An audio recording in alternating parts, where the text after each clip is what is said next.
अस्सलाम वालेकुम तान सोबा एसटीवी न्यूज़ हां वली मोहम्मद जाड़ो नजर जो بدين खां اسحاق शेख जे रिपोर्ट ते नान सिंधी ادبي संगत शाख लनवारी शरीफ जी चूंड गरजानी आरबीसी होम लनवारी शरीफ के टे मेंबर चूंड कमेटी अमर अंसारी जी निगरानी में थी गुजरी। उन मौके ते जनाब सलीम आरिफ बेसाण गडु हो।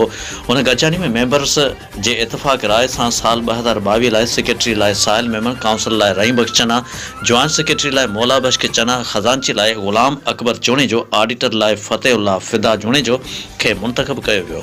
जॾहिं त कारोबारी कमेटी ते दीन मोहम्मद चना, कादर बख्श टालपुर ऐं अब्दुल फताह चूणे जो खे नामज़द कयो वियो। हिन मौके ते अमर अंसारी, साइल मेमण ऐं सलीम आरिफ पंहिंजी शाइरी ॿुधाए मेज़बान रहीम बख्श चना तरफ़ां अमर अंसारी ऐं सलीम आरिफ खे गुलनि जा हार पाराया। जॾहिं त अमर अंसारी नून मुंतखब अहदेदारनि ऐं कारोबारी कमेटी जे मेंबरनि खे हार पाराया, मुबारक ॾिनियूं। उन मौके ते अमर अंसारी, साइल मेमण, कादर बख्श टालपुर ख़िताब पिणु कयो।